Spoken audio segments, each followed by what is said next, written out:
start, I want to ask you to take out your phones and take a quick selfie.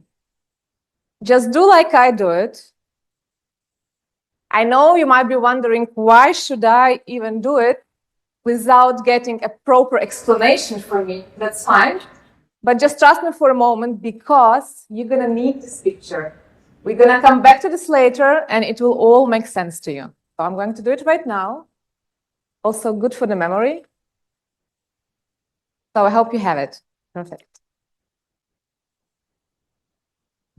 2 days ago, I arrived with an ambitious goal to challenge the whole leadership system that still dominates the world, the command and control model of authority. And I thought, where else would I do it if not in Saudi Arabia? I mean, honestly, guys, you're planning flying cars by 2030. If that's not ambitious, I don't know what is. So I thought this is definitely one of the best places to challenge any status quo. As an emotional intelligence leadership, I work with leaders across the world. And every room I step into, I see the same blind belief that command and control create a real change, or that authority is the ultimate source of power. And sadly, also, I see very often how people are being treated like robots. But here's the thing. If we continue treating people like robots, sooner or later, they will start acting like robots too. They stop thinking for themselves. They stop feeling connected. They will just follow orders. And this is exactly why we must question and challenge authority-driven leadership. Because making people obey and follow orders, it's not the same as making them want to give their best. And numbers are speaking loud and clear. 79% of employees right now in the whole world are disengaged at work. 79%. What does that mean? It means that 8 out of 10 people show up every day to their work without energy and without motivation. Do you know how much money it costs the global economy?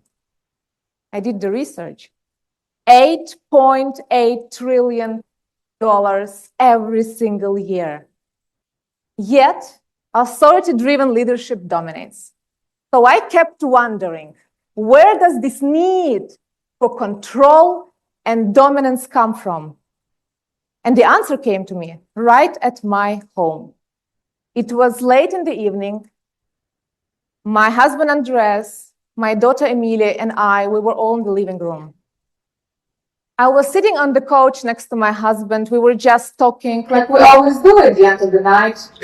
Our daughter was next to us on the floor, sitting and drawing her favorite drawing book.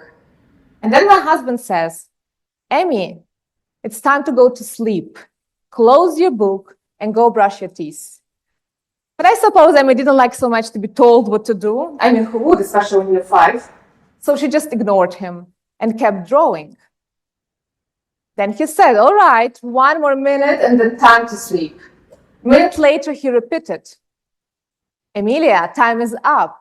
Close your book and go brush your teeth." But she just kept drawing as if she didn't even hear him.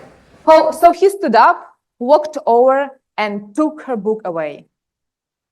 Oh, that was the moment when my daughter exploded into such an emotional protest I had never seen before. She cried, she screamed, her little body was shaking from this anger, frustration, helplessness, all these emotions at the same time. Her tears were flowing down her face as if the whole world was against her. So at that moment, I decided to step in, as I always do. And I gently winked my husband to stop pushing. Just let her be. But 5 minutes later, she couldn't come down and she kept crying. So what we did, we just hugged her so tightly with all our love.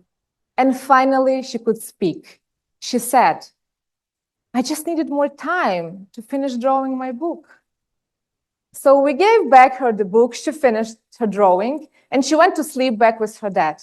While I stayed alone in the room, no longer as the mother, but as an emotional intelligence expert, and I realized my daughter's emotional protest was not about the book at all. It was about her desperate need to be heard, to be seen, and to feel recognized, not just to be told what to do.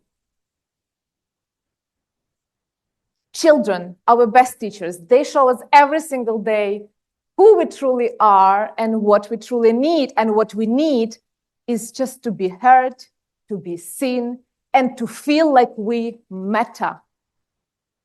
Only then we can become the best versions of ourselves, truly connect and give our best. I remember when I was a child, if I cried for too long, my parents would not even allow it. They would ground me immediately or send me back to my room. But where all these emotions then go if we don't let them out? They don't go anywhere. They stay. And hundreds of studies in psychology and neuroscience have shown the same. Suppressed emotions don't disappear ever. They stay, they harden inside of us, and they turn into, guess what? Into control, into dominance, and into power over others. And suddenly, it hit me.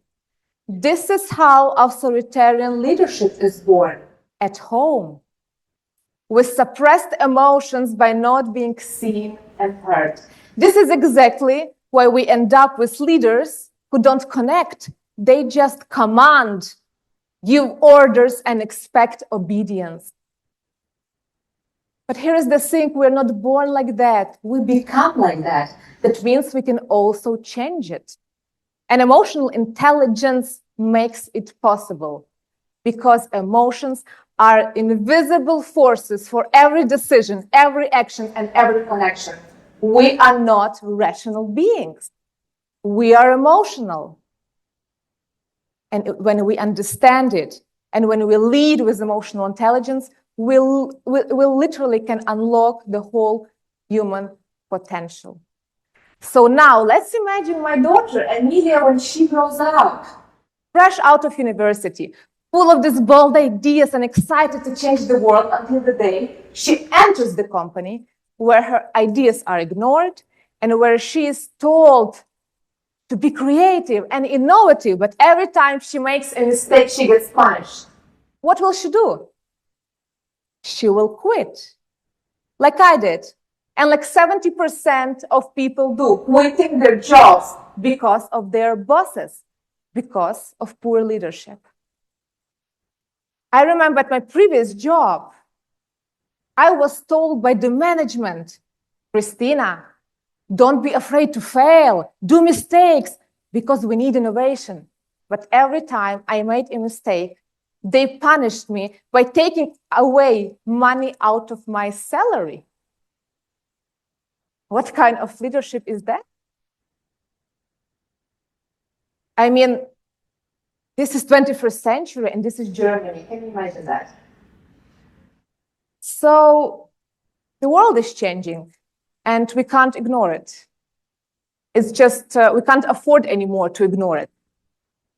Last year, I was invited by a big consulting company in Kazakhstan to speak to their leaders about the generational shift that is happening in the workplace and how to deal with that. Because honestly, young generations, they don't respond well to traditional authority anymore. They don't want to be controlled. They want to be just heard, seen, and trusted. And did you know, by the way, that 70% of your population is under 35? I didn't know that. Saudi Arabia has one of the youngest nations in the whole world.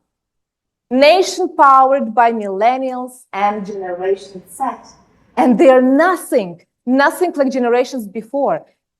They don't follow authority, unfortunately. They don't follow titles. They question everything. And we need to get ready to lead these young people. So let's take a look what the other countries already do.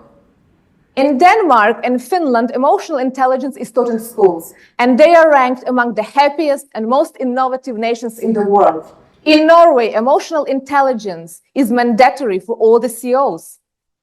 And 70% of Fortune 500 companies already included emotional intelligence leadership programs. It's time to bring emotional intelligence into schools, into universities, into companies, and at the government level. Because in my work with leaders, I see only one thing. When people feel heard, they give their best. They will do anything for you. When people feel seen, they don't need to be pushed. They move on their own. Emotional intelligence does something that authority can never do. It builds real human connection, loyalty, and trust. And that night, my daughter told me this lesson once again. She didn't want to fight. She didn't want power. She just wanted to be heard and seen to finish drawing her book. And I thought, isn't it what every human being wants? A recognition and a voice? And speaking of a voice, do you remember the selfie you took at the beginning? Please take out your phones right now and open that picture. Take a look at it again now. Because this picture, this selfie is more than just the picture. It's a personal reminder that leadership starts with you. Look into your own eyes. You're looking at someone who deserves to be seen, to be heard, and to matter. And if you can give the same feeling to the people around you, you will not be just the leader by title, you will be the leader by choice. So let's stop managing people like robots. Let's start seeing in them humans, emotional humans, who want to have a voice, who want to matter, and who want to give their best. And maybe, just maybe, one day our children will not have to recover from the leadership we created, because leadership begins at home. Thank you.